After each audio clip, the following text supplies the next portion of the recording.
Isang makulimlim na Biyernes sa ating lahat. Kamusta po kayo? At today ay galing akong palengke at nakita ko lang itong mga mais na to.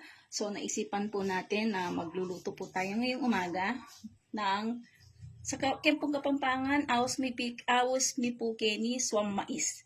Inggawan tamo po keng mais, kaya santaya po. Dito po.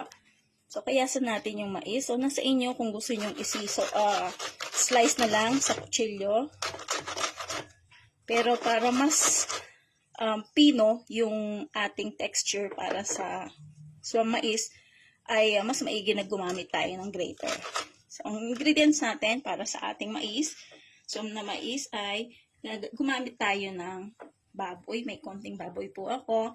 Hipon, bawang sibuyas, yung Knorr shrimp cubes, at nakita ko po sa palengke nung napaka-fresh po ng ating spinach. Teternuhan po natin siya ng pritong bangus. So, ang ganda po ng bangus natin. Okay, magsimula na po tayo. Kunting mantika lang po. Dahil yung baboy ay hayaan natin na maglabas ng mantika din. Pinakuluan ko na po yung baboy mais. Para madali na lang po ang ating pagluluto. Dire-diretso na po tayo. Ay napalambot ko na po ito. So, bayaan lang natin siya. Habang golden brown na to, ay iprito na natin yung ating bangus. Meron na po ako nakaready mantika. Alam niyo naman po mga mamis, ang bangus ay very matalamsik. Kaya, ingat tayo.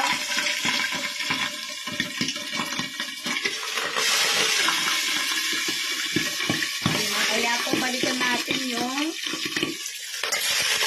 mga mamis. Ito yung ating baboy at golden brown na. Isunod na natin yung ating sibuyas. Yung bawang.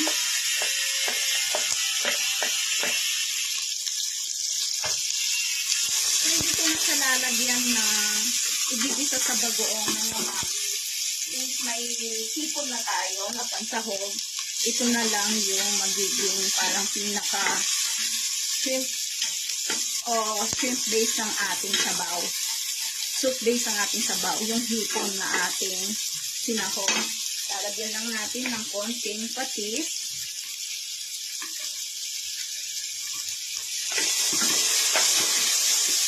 Ito po yung ating ginrate na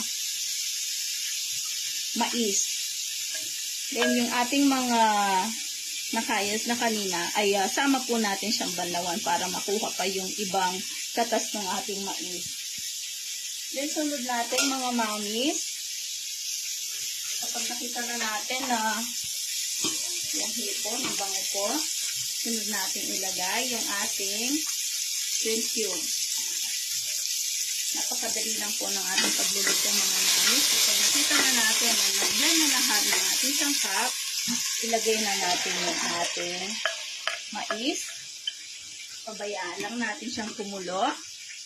Yung sasabaw nasa inyo po kung paano yung gusto ninyo.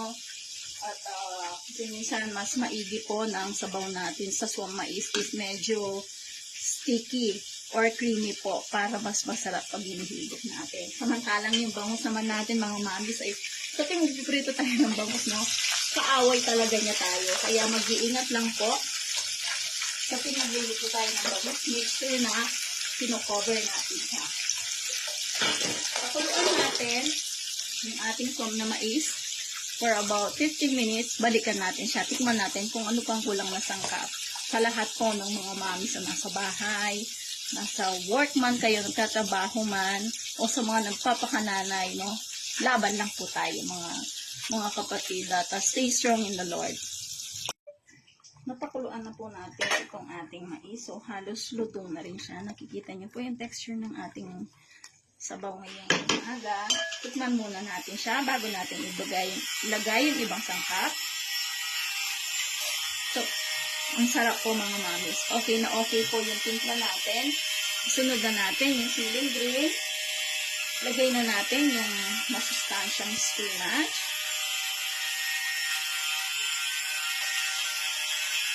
So, bati na kami ng ating bangus na prito. Okay na po siya. Luto ng ating bangus.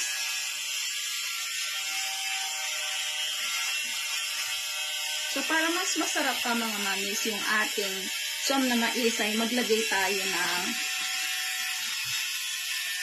chicharon. Wow! Tingnan niyo po mga mamis. No? Napakasarap ng ating som na mais. So, yung mga anak ko, mamis, ang tawag nila dito kapag kinakain nila corn soup. Later on, ready to serve na ang ating som na mais. Mga nanay ng tahanan, ito na po ang ating lunch for today. Som na mais with pritong bangus. Pagpalain po lahat tayo ng ating Panginoon. God bless everyone. Thank you for supporting Imang Kapampangan.